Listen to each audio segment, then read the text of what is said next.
I avoided starting an orchard for the longest time for 2 reasons. First reason being that I didn't think I had enough space. The second reason being that I was terrified to learn how to prune a fruit tree. And I think I'm probably not the only one who's dealt with this fear. So today, I'm going to show you exactly what you need to do in order to prune a fruit tree. But first, I'm going to give you a quick tour to show you what's going on over here. So I solved the first problem of not having enough space for fruit trees by copying Dave Wilson's method called backyard orchard culture.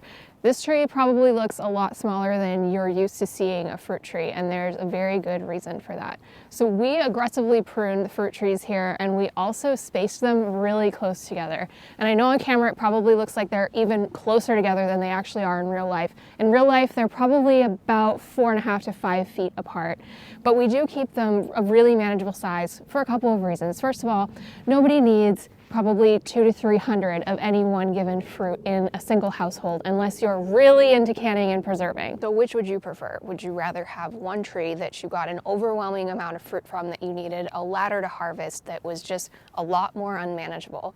Or would you like to have a dozen fruit trees, all different varieties that you only get maybe 50 fruits from, but you get a different fruit every single month from like May to October? I don't know about you, but I'm a lazy gardener. I prefer to do things the easy way. And even though I have to prune this orchard twice as often, it's a lot easier for me to manage because everything's really little, it's really short. Now, I just planted these trees last March, so they're still a lot smaller than they'll end up being. They'll probably end up being about shoulder height on me, and I'm about 5 feet tall, so they won't be enormous trees. And part of that means we have to prune twice as often, but what I'm gonna do for pruning today is what you would have to do on any fruit tree, no matter what size you were growing it to. So it's gonna apply no matter what kind of orchard you're doing. But I wanna take you around really quick because I get a lot of people telling me that what I'm doing here is impossible, that there's no way that the trees are gonna thrive or grow. And obviously it's hard to prove that to you right now when there's no leaves or anything on them. But I can tell you that the trees have put on a lot of new growth, and I can show you where that happened, because if you look closely on this tree, for example, you can see that the actual trunk is a lot paler, a lot lighter, and this is because I actually put an organic latex-free paint on the tree when I planted it last year. And most of the trees in this area actually have this paint on it. So anywhere you see brown growth, that's all new since I planted the tree. This here is actually an apple tree. Let's see what we have. This is a pink lady apple, and this is one of our more interesting ones. It came a lot bigger than I expected it to. So typically when I get a fruit tree, I like to get them really small. This one over here is more of a mystery because the label fell off of it. I'm pretty sure this is a cherry, but we might have to do a process of elimination to confirm that. This one has some really interesting things going on with it as well. We're really starting with the worst ones here. But this is the Galaxy Peach, which of course I'm most excited about because it's a peach. But also the peaches themselves look like little UFOs. They're like kind of saucer shaped and squished down, which is really cute and really interesting. They're also called donut peaches. I've never tasted one before, but I just wanted to add some variety because of course we have multiple types of peaches in here, which we'll get to behind us over here. This is our Red Haven peach, and this Red Haven peach is a really good example of what you would see as typical growth on a peach tree. Stone fruits in general are really prolific growers. So you can see, like what I was saying before here, where we've got a lot of the white trunk, but then everything from here up on this branch, for example, was all new growth from last year, and I cut this branch back by half last August. So it's even more new growth from then. So stone fruits need a lot more aggressive pruning than other trees. And that can make it a little bit more intimidating, right? Because every tree variety needs kind of different things. And that's where I think people start to get really intimidated. One of the best parts about living in New England is that we get so many fresh apples. There's so many orchards out in Western Massachusetts, and now I'm gonna have my own apples because this is a Granny Smith. We had that pink lady back there, we have the Granny Smith, and I think there's one more in here if I'm remembering correctly. I love Granny Smith apples, and I'm really happy with the overall shape of this tree. We're just gonna be making some very minor changes. You can see our initial heading cut here that we did when we planted the tree last March, and then everything above this is brand new growth.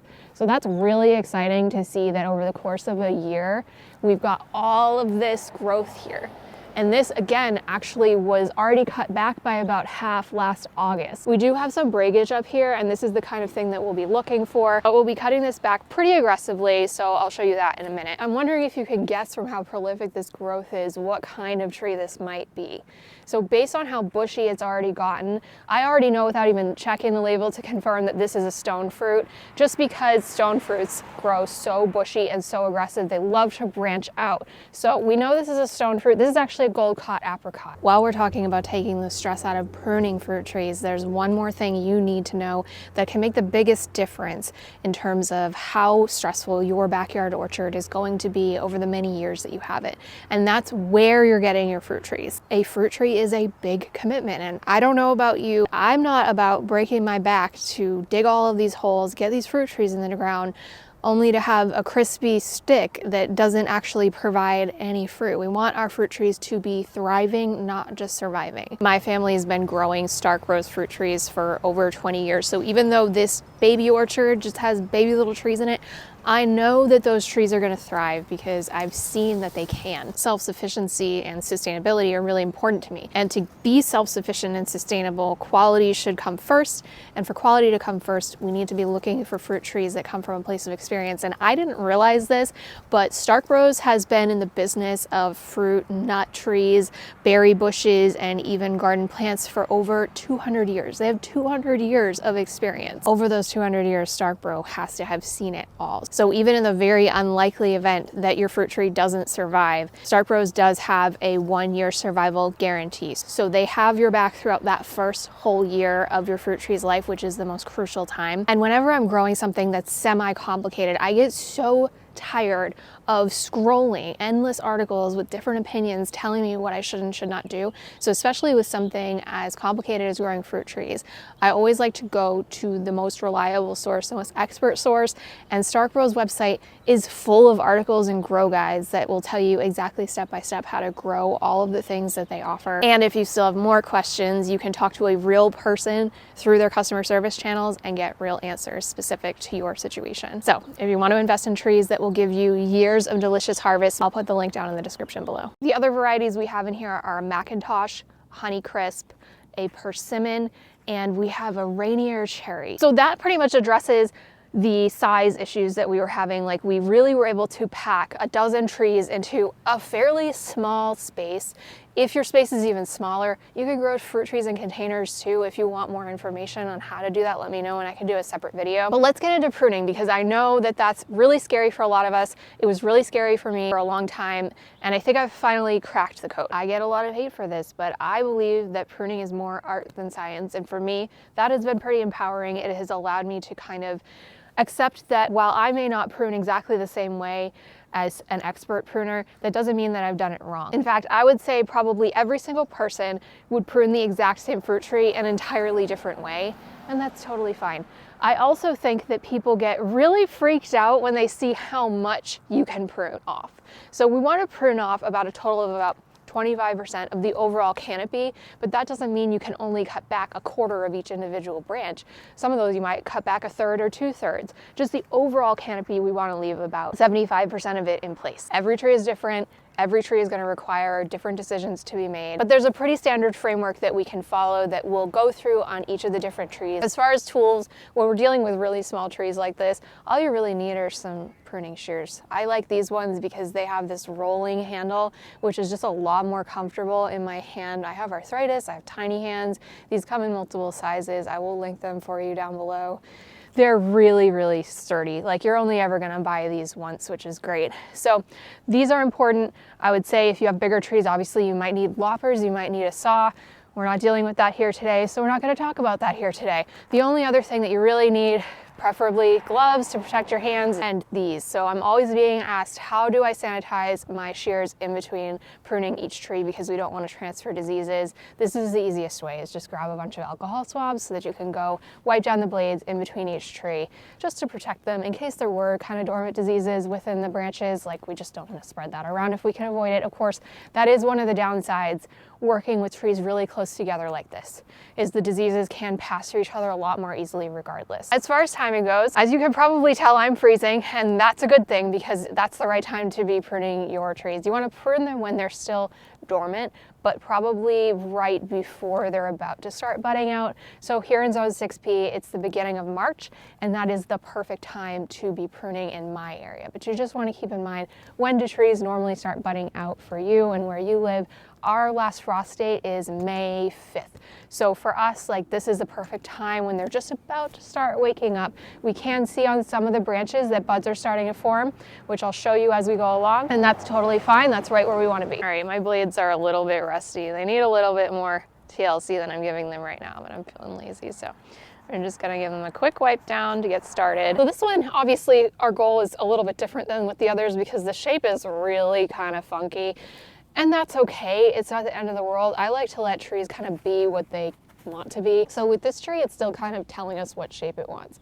With every tree, the framework that you want to follow is to remove the 3 Ds first. That's dead, diseased, and disoriented.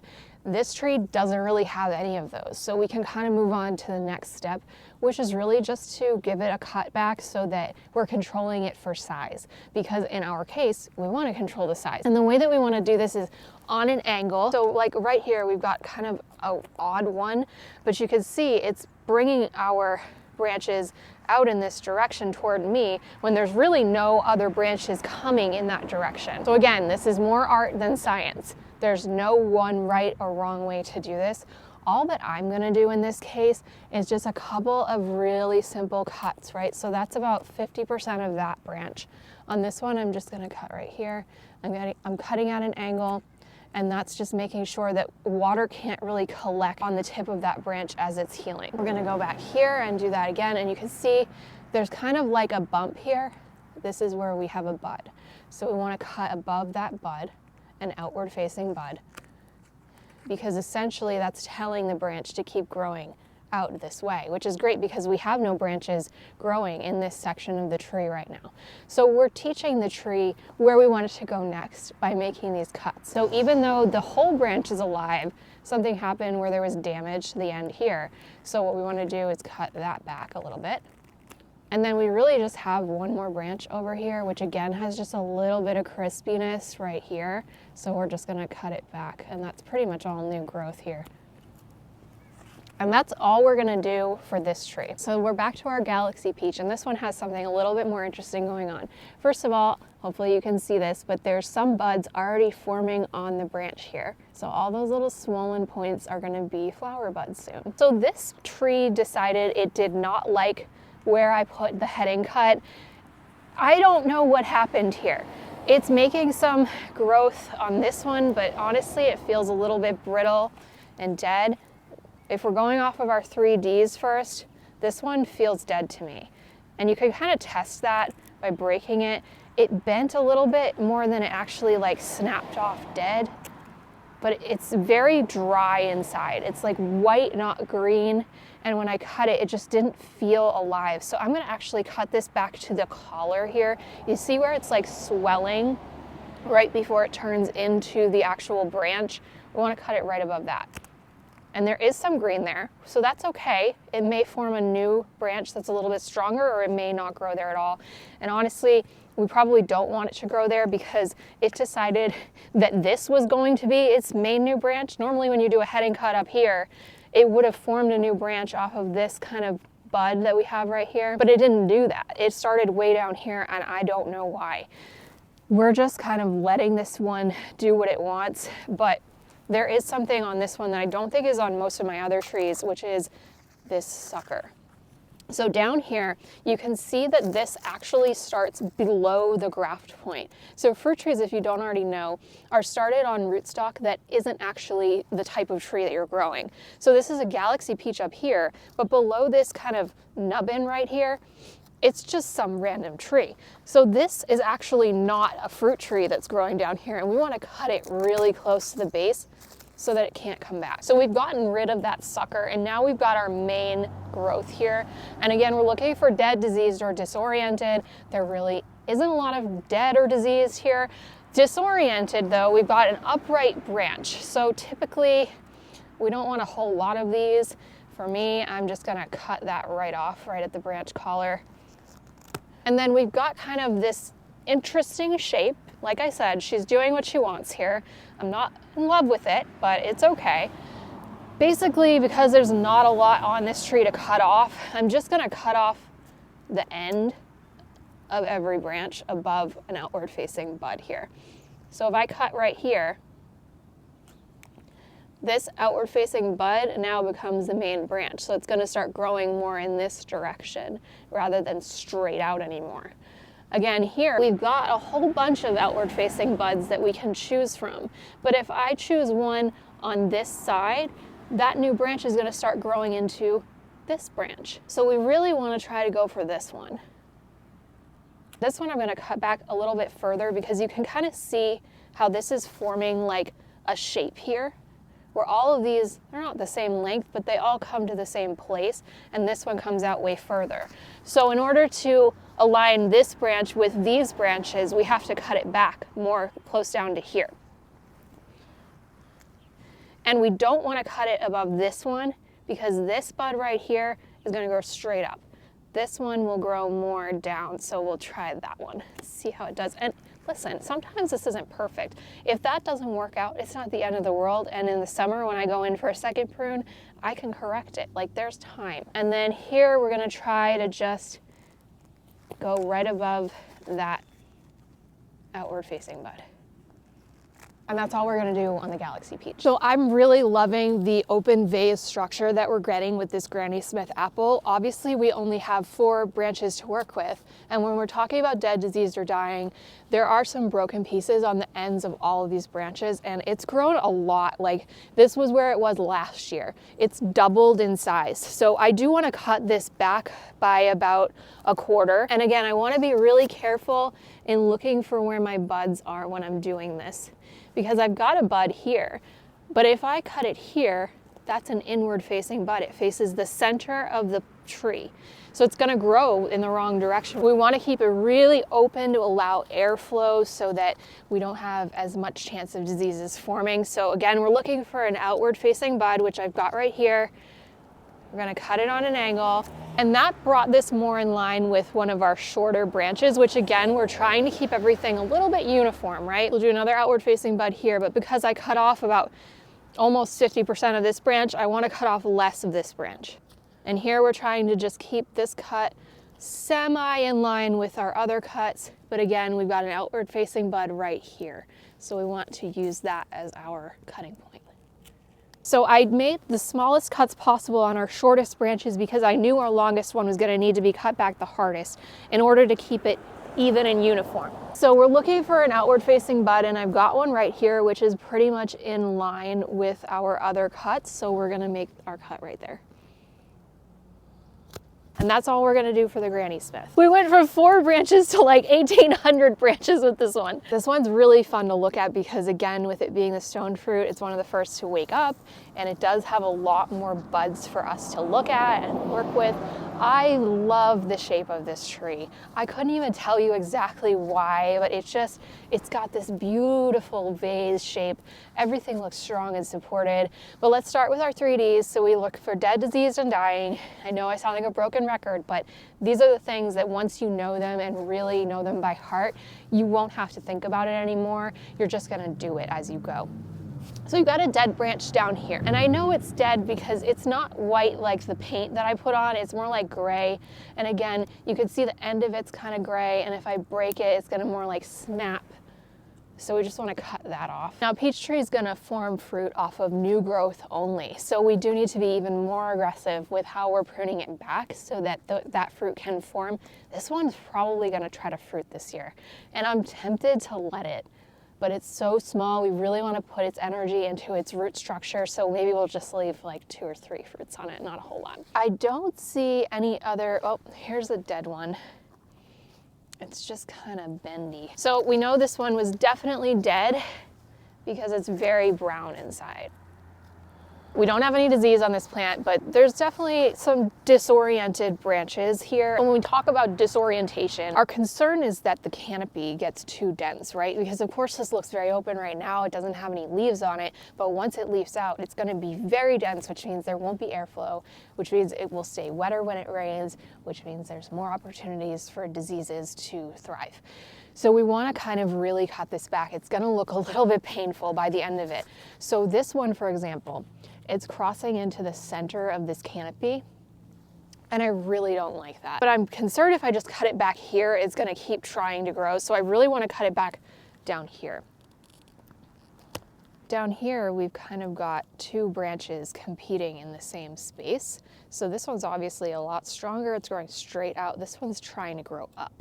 We don't want anything that's growing up, so we're gonna cut that off. And then along this same branch, you can see we've got some really nice growth growing up, but it's just too much. So we're gonna cut it back and cut it back again.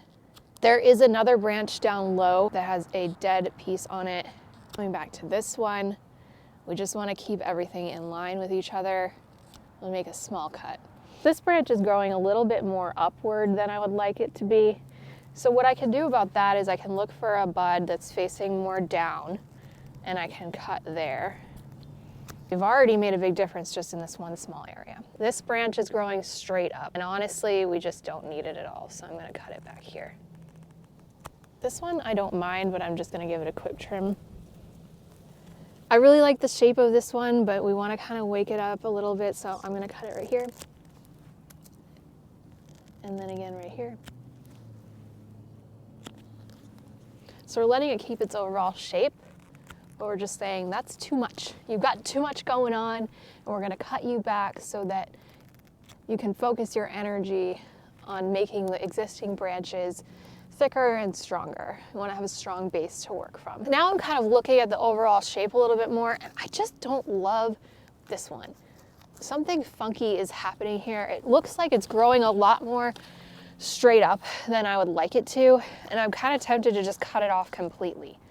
I think I'm going to. So this is where it gets kind of like you have to have a little bit of guts, a little bit of confidence, because that's a big branch to lose, but I think it really allows it to focus on these main portions that I want to continue to form out. We've got a branch right here that's kind of growing inward, and then I'm just gonna do some baby cuts on these, just trying to even out the canopy so that everything is contained in itself. So I kind of see it as like a ball, right? Like it's gonna be shrub shaped eventually. And in order to keep that shrub an even ball shape, we need to cut big things back so that they stay even. All right, I'm pretty happy with that. Hopefully this helps you to see that there's really no right or wrong way to prune a fruit tree. Don't be scared. It's totally worth it because you get your own fruit trees out of it. Like it's worth being a little bit scared for free fruit, right? I really hope this was helpful. Thank you so much for gardening with me. Make sure you hit that like and subscribe button so you don't miss any future videos like this one, and I'll see you next time.